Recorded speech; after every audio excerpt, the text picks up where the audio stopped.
Hello everyone, welcome back to Unnat classes. देखिए, हम पिछले वीडियो में रीट एग्ज़ाम के लिए एसएसटी का मॉडल टेस्ट पेपर करे थे। उसमें हमने 30 क्वेश्चन उस मॉडल टेस्ट पेपर में हमने सोल्व किए थे रीट लेवल सेकंड एसएसटी के लिए। आज के वीडियो में हम बाकी बचे हुए 30 क्वेश्चन को करेंगे। इसमें जो शिक्षण विधियाँ हैं उनके भी प्रश्न हमने इसमें शामिल किए हैं। सभी प्रश्न एग्जाम की दृष्टि से बहुत ही महत्वपूर्ण है। तो अगर अभी तक चैनल को सब्सक्राइब नहीं किया है तो सब्सक्राइब कर लीजिएगा, बेल आइकन को भी प्रेस कर लीजिएगा जिससे कि सबसे पहले नोटिफिकेशन आपको मिल सके। वीडियो को लाइक और शेयर कीजिए। तो स्टार्ट करते हैं। देखिए, 30 क्वेश्चन हो चुके थे। 31 नंबर का क्वेश्चन है। कह रहा है कि करक रेखा की राजस्थान में कुल लंबाई कितनी है। तो देखिए, करक रेखा की राजस्थान में अगर कुल लंबाई की बात करें तो राजस्थान में करक रेखा की टोटल कुल लंबाई कितनी 26 किलोमीटर है। ये करक रेखा जो है वो राजस्थान के डूंगरपुर जिले के, अगर डूंगरपुर जिले का गांव भी एक एग्जाम में पूछा था तो डूंगरपुर जिले के चीकली गांव के गांव को छूते हुए बांसवाड़ा के बिल्कुल मध्य से गुजरती है करक रेखा। और कौन सी नदी को 2 बार काटती है, तो माही नदी को ये 2 बार काटती है करक रेखा। तो ये क्वेश्चन भी एग्जाम में पूछा गया था कि करक रेखा कौन सी नदी को 2 बार काटती है, तो माही नदी को 2 बार काटती है करक रेखा ऐसे। तो ये टोटल लंबाई अगर राजस्थान में देखें तो 26 किलोमीटर। अगला प्रश्न है, सूची 1 को 2 से सुमेलित करना है। एक तरफ दिए गए हैं प्राचीन नाम और एक तरफ नवीन नाम दिए गए हैं। तो देखिए, भटनेर जो है, भटनेर किसका प्राचीन नाम था? हनुमानगढ़ का प्राचीन नाम था भटनेर। कांठल जो है, कांठल किसका प्राचीन नाम था? तो प्रतापगढ़ का प्राचीन नाम था कांठल। वहीं कोठी किसका? तो कोठी धौलपुर का प्राचीन नाम था। और श्रीपंथ किसका? बयाना का प्राचीन नाम था। तो ये सभी आपको ध्यान में रखने हैं। तो पहले में 3, दूसरे में 1, फिर फोर्थ और सेकंड। तो 1, 3 अगर देखें पहले में कौन सा था, तो देखिए पहले में 3 ये है ना, तो option number B right answer हो जाएगा। अगला प्रश्न देख लेते हैं। हेमवास बांध कौन सी नदी पर स्थित है? तो देखिए, हेमवास जो बांध है वो कौन सी नदी के ऊपर? बांडी नदी के ऊपर। कहाँ पर हेमवास बांध? पाली जिले में बांडी नदी के ऊपर जो है, बाड़ी या बांडी नदी जिसे कहते हैं, वहां पर हेमवास बांध बना हुआ है। देखिए, जो लूणी नदी है उस पर कौन सा बांध है? तो जसवंत सागर बांध। कौन सा? जसवंत सागर बांध है वो कौन सी नदी पर? लूनी नदी पर बना है, जिसे पिचीकाय बांध भी कहते हैं। लूनी नदी पर कहाँ? बिलाड़ा जोधपुर में ये जसवंत सागर बांध या फिर पिचियाक बांध इसे कहते हैं, ये बना है। वहीं जवाई नदी पर कौन सा बांध बना है? तो जवाई नदी पर जवाई बांध बना है। कहाँ? सुमेरपुर पाली में। तो ये भी ध्यान में रखना है। बाकी अगर देखें सूकड़ी नदी पर कौन सा बांध बना है, तो सूकड़ी नदी पर बांकली बांध बना है। तो मैंने आपको चारों नदियों पर बने बांध बता दिए हैं। सूकड़ी नदी पर बांकली बांध बना है, जवाई नदी पर जवाई बांध सुमेरपुर पाली में बना है। वहीं जसवंत सागर बांध या फिर पिचियाक बांध जो है वो बिलाड़ा जोधपुर में लूनी नदी पर बना हुआ है। और हेमवास बांध तो आपको बताया है बांडी नदी पर, कहाँ? पाली जिले में। तो राइट आंसर सी होगा। नेक्स्ट क्वेश्चन देख लेते हैं। केंद्रीय शुष्क क्षेत्र अनुसंधान संस्थान यानी काजरी की स्थापना हुई थी। तो देखिए, काजरी की फुल फॉर्म ही यही है, केंद्रीय शुष्क क्षेत्र अनुसंधान संस्थान। इसकी स्थापना 1959 में हुई थी। 1959 में इसकी स्थापना हुई थी। इसका जो कहाँ पर? तो जोधपुर में इसकी स्थापना केंद्रीय शुष्क क्षेत्र अनुसंधान संस्थान है, उसका अगर मुख्यालय पूछे तो जोधपुर में है। इसका उद्देश्य क्या है? तो मरुस्थल की रोकथाम करना और शुष्क और अर्ध शुष्क क्षेत्रों में शोध व उसका अध्ययन करना इसका महत्वपूर्ण उद्देश्य है। इससे क्या? वनों का विकास कर होगा, कृषि उपज में वृद्धि करना इसका महत्वपूर्ण उद्देश्य ये है। मरुस्थल का को रोकथाम करना। तो ये सभी जो हैं ये काजरी के महत्वपूर्ण उद्देश्य हैं। स्थापना 1959 में हुई थी। नेक्स्ट क्वेश्चन है, कौन से वन या फिर पेड़ की छाल से कत्था तैयार किया जाता है? तो कत्था जो तैयार किया जाता है वो आप कह सकते हैं खैर वन, या फिर इसे वन या फिर पेड़ की छाल भी इसकी जो इसकी पेड़ की छाल है उससे क्या होता है, कत्था तैयार करा जाता है। कत्था तैयार कौन सी जनजाति के द्वारा? तो कथोड़ी जनजाति के द्वारा कत्था तैयार किया जाता है। कई बार ये जनजातियां भी पूछ ली जाती हैं। इन वनों का अगर विस्तार देखें तो मोस्टली कहाँ, उदयपुर, चित्तौड़गढ़, सवाई माधोपुर, बारां, इन जिलों में जो है खैर वनों का क्या मिलता है, विस्तार मिलता है। तो कत्था तैयार किया जाता है खैर वन से, कौन सी जनजाति के द्वारा? कथोड़ी जनजाति के द्वारा। अगला प्रश्न है, रणथंभौर राष्ट्रीय उद्यान को राष्ट्रीय उद्यान का दर्जा कब मिला था? तो देखिए, रणथंभौर राष्ट्रीय उद्यान को जो राष्ट्रीय उद्यान का दर्जा जो प्राप्त हुआ था वो कब प्राप्त हुआ था? तो 1980 1980 में है वो इसे राष्ट्रीय उद्यान का दर्जा प्राप्त हुआ था। किसे? रणथंभौर सवाई माधोपुर में जो स्थित है उस अभ्यारण्य का दर्जा कब मिला था? 1955 में, 1955 में। परंतु क्वेश्चन क्या पूछा गया है, राष्ट्रीय उद्यान का दर्जा, तो वो 1980 में इसे प्राप्त हुआ था। ये कहाँ पर स्थित है? ये रणथंभौर राष्ट्रीय उद्यान सवाई माधोपुर जिले में स्थित है, और ये राजस्थान का पहला राष्ट्रीय उद्यान है, रणथंभौर राष्ट्रीय उद्यान। तो ये पॉइंट आपको ध्यान में रखना है, रणथंभौर। अगला प्रश्न है, राजस्थान में कृषि जलवायु प्रदेश हैं। तो देखिए, राजस्थान में कुल अगर देखें कृषि जलवायु प्रदेश तो टोटल 10 जलवायु प्रदेश हैं राजस्थान में, कृषि जलवायु प्रदेश। तो ये राइट आंसर इसका डी हो जाएगा। अगला प्रश्न है, राज्य में सर्वाधिक अनुसूचित जनजाति की जनसंख्या किन जिलों में निवास करती है? तो सर्वाधिक अनुसूचित जनजाति की जनसंख्या है जो वो कहाँ, जैसे उदयपुर, बांसवाड़ा, डूंगरपुर, प्रतापगढ़, इसमें प्रतापगढ़ भी आप ऐड कर लीजिएगा, प्रतापगढ़, इन जिलों में सबसे ज़्यादा जो है अनुसूचित जनजाति की जनसंख्या निवास करती है। अगर न्यूनतम अनुसूचित जनजाति की जनसंख्या वाला जिले अगर पूछे तो वो होंगे कौन से? बीकानेर, नागौर, चूरू, और एक कौन सा? श्री गंगानगर। तो इन जिलों में न्यूनतम निवास करती है और यहाँ पर अधिकतम, तो राइट आंसर बी हो जाएगा इसका। अगला प्रश्न है, कीर्ति स्तंभ प्रशस्ति में कौन से शासकों की उपलब्धियों का वर्णन मिलता है? तो कीर्ति स्तंभ प्रशस्ति है, इसमें बप्पा रावल से लेकर के कुंभा तक के शासकों का इसमें उपलब्धियों का वर्णन मिलता है।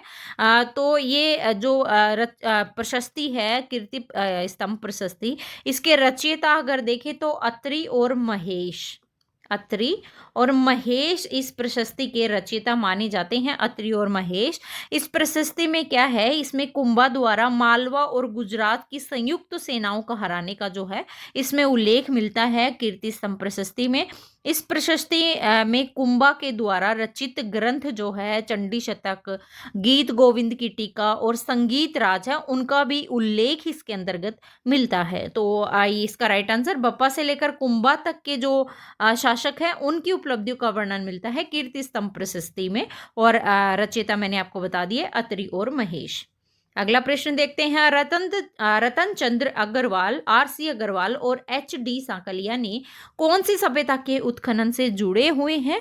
तो अगर हम देखें कौन से रतन चंद्र अग्रवाल और एच.डी. सांकलिया, तो ये दोनों जुड़े हुए हैं कौन सी सभ्यता से? तो ये जो आहड़ सभ्यता है इससे इनका संबंध है। आहड़ सभ्यता का अगर खोज पूछे तो आहड़ सभ्यता कौन से जिले में स्थित है? तो उदयपुर में। उदयपुर ने कौन सी नदी के किनारे? तो बेड़च नदी या फिर आयड़ नदी भी इसे कहते हैं। बेड़च नदी के किनारे आड़ सभ्यता की खोज सबसे पहले खोज पूछे तो किसने की थी? अक्षय कीर्ति व्यास के द्वारा 1953 में इसकी खोज की गई थी। लेकिन इसका उत्खनन जो किया गया था वो रतनचंद्र अग्रवाल और एच.डी. सांकलिया के द्वारा किया गया था। रतनचंद्र अग्रवाल ने इस पर कार्य 1956 में प्रारंभ किया था, और जो रतनचंद्र अग्रवाल एच.डी. सांकलिया है, इन्होंने 1961 और 62 में इसका उत्खनन करवाया था। तो ये किसके आहड़ सभ्यता से जुड़े हुए हैं? एच.डी. सांकलिया और रतनचंद्र अग्रवाल। इस सभ्यता का अगर स्थानीय नाम पूछे तो इस सभ्यता का स्थानीय नाम क्या था? धूलकोट के नाम से इसे जानते थे। धूलकोट, आहड़ सभ्यता को ही धूलकोट कहा गया है। नेक्स्ट क्वेश्चन है चित्तौड़गढ़ का प्रथम साका हुआ था। तो देखिए चित्तौड़गढ़ का जो प्रथम साका हुआ था वो 1303 में हुआ था। 1303 में किसके आक्रमण से? तो देखिए अलाउद्दीन खिलजी ने है वो चित्तौड़ के किले पर आक्रमण किया था। उस समय अगर यहाँ देखें तो रतन सिंह और इनके सेनापति कौन थे? गोरा और बादल। वो युद्ध करते हुए वीर गति को प्राप्त हो गए थे। तो रतन सिंह की पत्नी थी रानी पद्मिनी। तो अलाउद्दीन खिलजी को किसी ने बताया कि वो बहुत ही सुंदर है, तो अलाउद्दीन खिलजी उनको पाने के लिए चित्तौड़गढ़ पर आक्रमण करते हैं और रानी पद्मिनी ने इसी से बचने के लिए 1303 में काफ़ी सारी महिलाओं के साथ इन्होंने जौहर किया था। तो अगर साका पूछे तो देखिए जौहर और जो केसरिया जैसे महिलाएं होती हैं वो जौहर करती थी और केसरिया यानी पुरुष जो वो केसरिया धारण करते थे। तो जौहर प्लस में साका दोनों हो तो वो क्या कहलाता था? साका सॉरी जौहर और केसरिया, केसरिया दोनों साथ में हो तो क्या कहलाता था? साका कहलाता था। तो चित्तौड़गढ़ का जो प्रथम साका है वो कब हुआ था? 1303 में हुआ था। इस युद्ध में क्या हुआ था कि अलाउद्दीन खिलजी ने अपने पुत्र खिज्र खां को चित्तौड़गढ़ का प्रशासक नियुक्त किया और इसी के बाद में चित्तौड़गढ़ का नाम जो है वो खिजराबाद रखा गया था। तो ये भी काफी इंपॉर्टेंट प्रश्न है कि चित्तौड़गढ़ का खिजराबाद नाम किसके द्वारा रखा गया? अलाउद्दीन खिलजी के द्वारा रखा गया। चित्तौड़गढ़ का प्रथम साका हुआ था 1303 में रतन सिंह और रानी पद्मिनी के समय। और सेनापति कौन थे? तो गोरा और बादल, बहुत ही मतलब अच्छे सेनापति। अगला प्रश्न देखते हैं 1572 में अकबर ने जोधपुर का प्रशासक किससे नियुक्त किया था? तो जोधपुर का प्रशासक जो नियुक्त किया था अकबर के द्वारा 1572 में वो राय सिंह, जो महाराजा राय सिंह थे जोधपुर के, उनको जोधपुर का प्रशासक नियुक्त किया था। राय सिंह जो है वो किसके समकालीन थे? तो एक तो अकबर के समकालीन रहे थे राय सिंह और उसी के साथ में जहांगीर के समकालीन भी थे। कौन? राय सिंह। तो इन्होंने दो मुगलों का जो शासनकाल है वो देखा था। जहांगीर ने क्या किया था? राय सिंह को 5000 की मनसब दी थी राय सिंह को। तो ये भी क्वेश्चन पूछ लिया जाता है। राय सिंह ने क्या किया था कि बीकानेर को जो जूनागढ़ का किला है उसका निर्माण करवाया था इनके द्वारा और इस किले के दरवाजे पर जो जयमल और फत्ता सिसोदिया थे उनकी पाषाण मूर्तियां लगवाई थी राय सिंह ने। तो ये काफी इंपॉर्टेंट है कि राय सिंह ने जूनागढ़ के किले का निर्माण करवाया था बीकानेर में और इस किले के दरवाजे पर जयमल और फत्ता सिसोदिया की जो मूर्तियां हैं पाषाण मूर्तियां वो लगवाई थी राय सिंह के द्वारा। जहांगीर ने इन्हें 5000 का मनसब प्रदान किया था। तो अगला प्रश्न देख लेते हैं 1857 की क्रांति के दौरान कोटा का विद्रोह किसने किया था?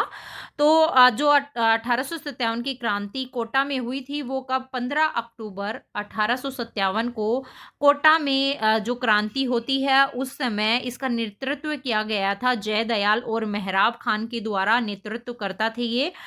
इन्होंने सैनिकों से के साथ मिलकर मेजर बर्टन और उनके दो पुत्र थे, उसी के साथ में एक डॉक्टर था सैडलर, उनकी हत्या कर दी थी कोटा के मेजर बर्टन सैनिक विद्रोहियों के साथ मिलकर के। और इसी के साथ में करौली के जो शासक थे मदन पाल, उन्होंने कोटा विद्रोह को दबाने के लिए किसकी सहायता की थी? अंग्रेजों की सहायता की थी। तो ये दोनों पॉइंट बहुत ही इंपॉर्टेंट है कि कोटा विद्रोह को दबाने के लिए अंग्रेजों की सहायता कहाँ के शासक के द्वारा की गई थी? करौली के शासक कौन थे? मदन पाल। और नेतृत्वकर्ता कौन थे कोटा के विद्रोह के? तो जयदयाल और मेहराब खान थे। किसकी हत्या की थी? मेजर बर्टन और उनके दो पुत्र, साथ में डॉक्टर थे डॉक्टर सेडलर, तो इनकी हत्या की थी। और 15 अक्टूबर 1857 को कोटा में विद्रोह हुआ था, काफी भीषण विद्रोह था। अगला प्रश्न देखते हैं मत्स्य संघ का वृहद राजस्थान में विलय किस समिति की सिफारिश पर किया गया था? तो देखिए मत्स्य संघ का जो विलय है वो वृहद राजस्थान में किया गया था। किस समिति की सिफारिश पर? तो शंकर देव राय समिति की सिफारिश पर मत्स्य संघ का जो विलय है वो किया गया था वृहद राजस्थान में। कब? 15 मई 1949 को ये किया गया था। और इसमें क्या था, मेवाड़ के जो महाराणा भूपाल सिंह को तो क्या बनाया गया था, महाराजा प्रमुख बनाया गया था। जयपुर के जो सवाई मानसिंह थे इनको राज प्रमुख बनाया गया था। और इसी के साथ में कोटा के भीम सिंह और जोधपुर के जो हनवंत सिंह थे उनको वरिष्ठ उप राज प्रमुख बनाया गया था। प्रधानमंत्री कौन थे इसके, तो प्रधानमंत्री थे हीरा लाल शास्त्री। ये भी आपको ध्यान में रखना है, हीरा लाल शास्त्री को प्रधानमंत्री बनाया गया था। 15 मई 1949 को मत्स्य संघ का जो विलय है वो वृहत राजस्थान में किया गया था, शंकर देव राय समिति की सिफारिश पर। अगला प्रश्न है, कौन से संत के उपदेश सिंबुधड़ा और कोंडा नामक ग्रंथ में संग्रहित है। तो देखिए, सिंबुधड़ा और कोंडा नामक ग्रंथ में जाम्बोजी के जो उपदेश हैं, जाम्बोजी के उपदेशों को इसमें संग्रहित किया गया है। जाम्बोजी ने विश्नोई संप्रदाय के प्रवर्तक माने जाते हैं। 1485 में इन्होंने विश्नोई संप्रदाय का प्रवर्तक ये माने जाते हैं। विश्नोई संप्रदाय का इन्होंने वो किया था, विश्नोई संप्रदाय के प्रतिपादक। और इन्होंने अपने अगर टोटल अनुयायी इनके पूछे तो 29 अनुयायियों के साथ इसमें अपने अनुयायियों को कितने नियम सिद्धांत बताए हैं, तो 29 नियम सिद्धांत या फिर आदेश बोल सकते हैं आप, इन्होंने जाम्बोजी ने अपने अनुयायियों को बताए थे। जाम्बोजी ने बहुत से ग्रंथों की रचना की है, जिसमें से प्रमुख ग्रंथ अगर हम कहें तो जंब संहिता, जंब सागर, शब्दावली। तो शब्दावली तो काफ़ी बार एग्जाम में पूछा जाता है। वहीं उसी के साथ में अगर हम देखें जंब सागर, तो देखिए जंब जंब 3 जगह, जंब संहिता आ गया, जंब सागर आ गया, जंब प्रकाश, धर्म प्रकाश हो गया, विश्नोई धर्म प्रकाश हो गई। ये सभी इनकी रचना किसके द्वारा, जाम्बोजी के द्वारा की गई थी। अगला प्रश्न है, कौन सा मेला बैलगाड़ी मेले के नाम से प्रसिद्ध है, कौन है ये। इस मेले में दूर दूर से ग्रामीण रंगीन कपड़ों में सजे अपने सुसज्जित बैलगाड़ियों में आते हैं। तो बैलगाड़ी मेला के नाम से प्रसिद्ध अगर कहें, जिसमें कि लोग सुंदर कपड़े पहन के आते हैं, सज धज कर सुसज्जित बैलगाड़ियों में बैठ के आते हैं। तो ये देखिए शीतला माता का जो मेला है ना, इसमें लोग ऐसे सज धज के आते हैं। शीतला माता का मंदिर अगर पूछे तो कहाँ, शील की डूंगरी जो है उसकी पहाड़ी पर स्थित है। शील की डूंगरी कहाँ, जयपुर में। इसका निर्माण किसके द्वारा करवाया था, तो सवाई जो महाराजा माधो सिंह थे, इन्होंने शीतला माता मंदिर का निर्माण शील डूंगरी पर करवाया था। तो इसके मंदिर में, इस मेले में जो है, बैलगाड़ी मेले के नाम से भी इसे जानते हैं, इसमें लोग बहुत ही सुंदर और आकर्षक कपड़े पहनकर आते हैं, सज धर कर बैलगाड़ियों को सजा कर लाते हैं। अगला प्रश्न है, लंगर, कड़ा, नुपुर, नेवरी महिलाओं के शरीर के कौन से अंग में पहने जाने वाले आभूषण हैं। तो देखिए, अगर हम करें कड़ा, लंगर, नुपुर और नेवरी, ये सभी जो आभूषण हैं, तो ये सभी पाँव के आभूषण हैं, पाँव में पहने जाते हैं। उसी के साथ में आप पायल हो गई, पाजेब हो गए, बिछिया हो गई, ये सभी पाँव के आभूषण हैं। कान के आभूषण अगर देखें तो कान के आभूषण में आप कर्णफूल हो गए, बाली हो गई, टोटी हो गई, झुमका हो गया, झेला, अंगूठ, या ये सभी किसके हैं, कान के आभूषण हैं। और नाक के आभूषण अगर देखें तो नथ, उसी के साथ में बेसर, बेसर भी है, बारी है, कांटा है, चुन्नी है, चौंप। देखिए चौंप जो है वो चूप और चौंप 2 आभूषण है, तो चौंप जो आभूषण है वो नाक का आभूषण है। और उसी के साथ में अगर गले का आभूषण देखें तो तुलसी, बज्जटी, हालरो, हंसली, तिमणिया, ये बहुत से आभूषण हैं गले के। तो जो लंगर, कड़ा, नुपुर और नेवरी हैं वो पाँव के आभूषण हैं। अगला प्रश्न है, नारायण, चतुर्भुज, चंपालाल, घासीराम और व तुलसीराम कौन सी चित्र शैली के चित्रकार हैं। जो देखिए, ये जो हैं, ये नाथ द्वारा चित्र शैली के चित्रकार हैं। चंपालाल, नारायण, चतुर्भुज, घासीराम और तुलसीराम। इसमें क्या है, इसमें अगर इसमें महिला चित्रकारों में कौन प्रसिद्ध है, तो महिला चित्रकारों में कमला और इलायची। देखिए कितने अच्छे नाम है, इलायची। ये है महिला चित्रकारी जो नाथद्वारा शैली की प्रसिद्ध है।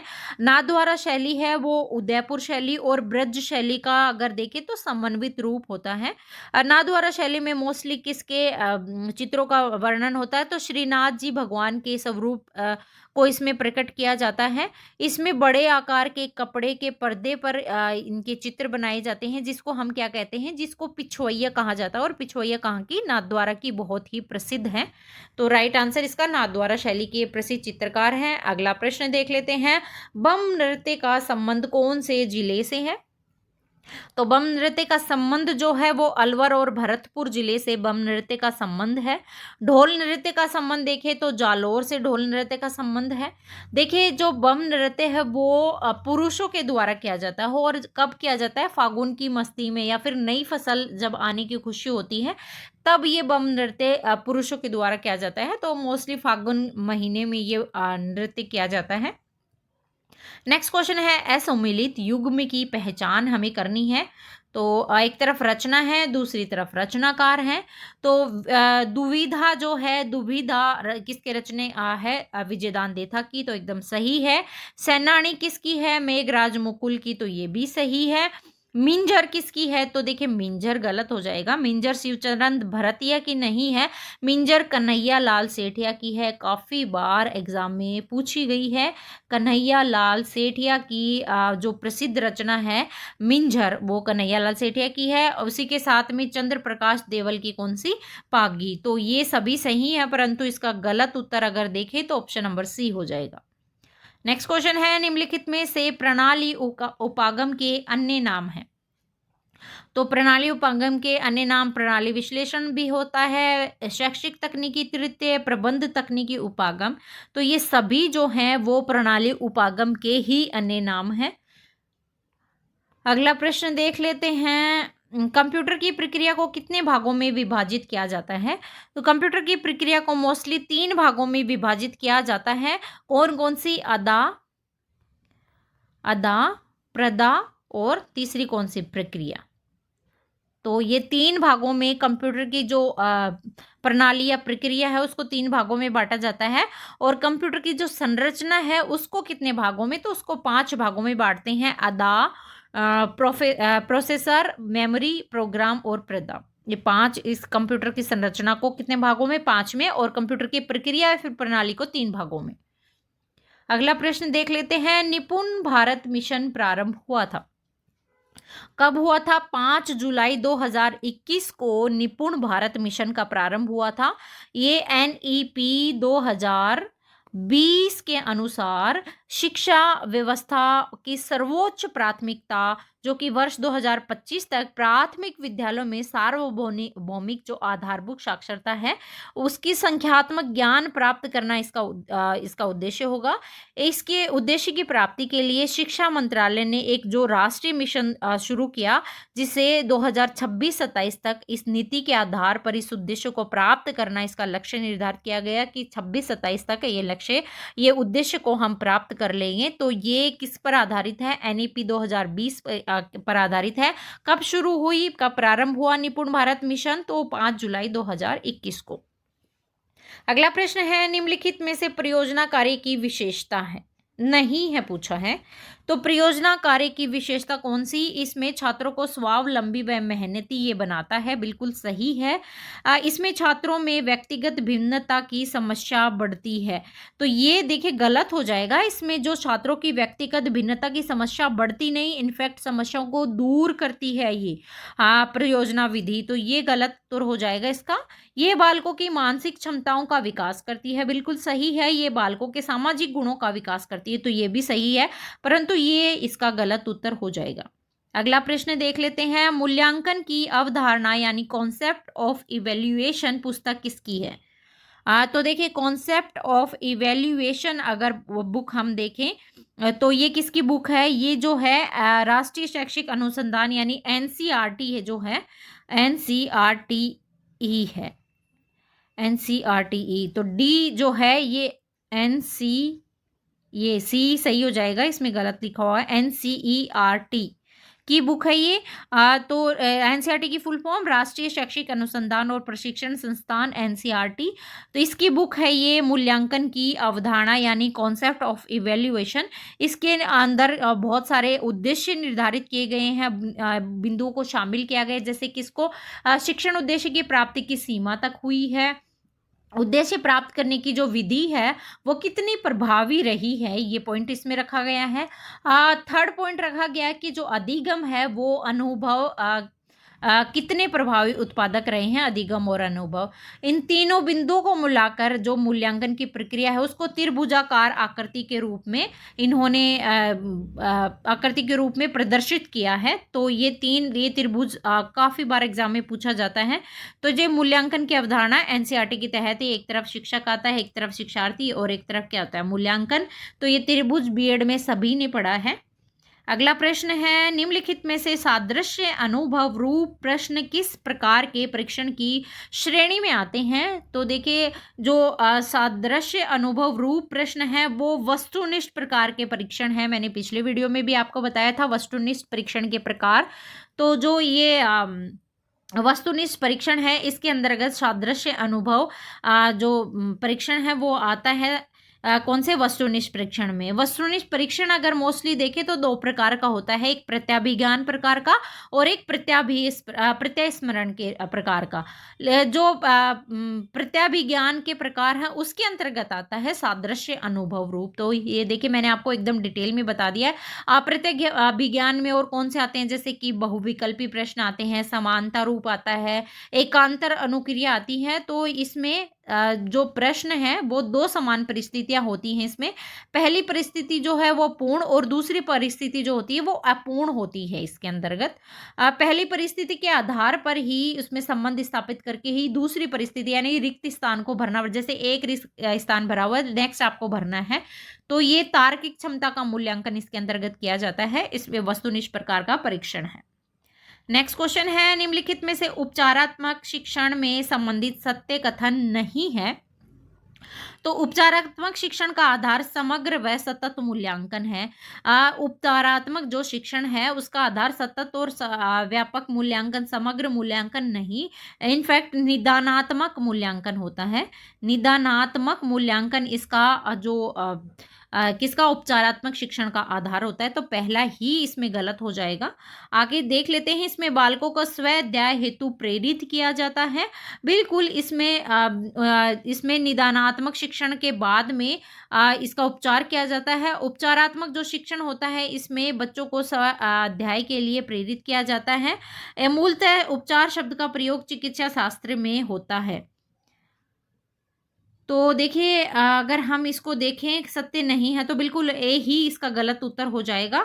शैक्षिक उपचारात्मक में निदानात्मक शिक्षण के द्वारा छात्रों की कठिनाई को पता लगाने व उनको दूर करने का प्रयास किया जाता है। तो ये एकदम जो है उपचारात्मक शिक्षण की परिभाषा आप कह सकते हैं, इसमें पूरी एकदम डिटेल से बताया है।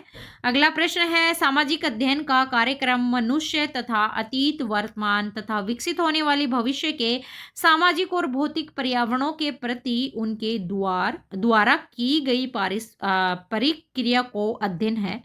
तो ये कथन किसका है? तो देखिए, सामाजिक अध्ययन का कार्यक्रम जो मनुष्य तथा अतीत, वर्तमान तथा विकसित होने वाली भविष्य के सामाजिक और भौतिक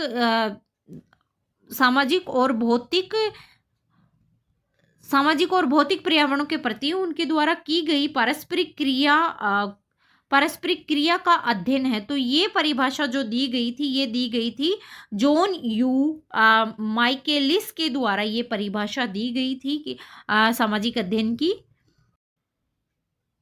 तो देखिए नेक्स्ट क्वेश्चन है हमारा, प्रदर्शनी विधि का गुण नहीं है पूछा है।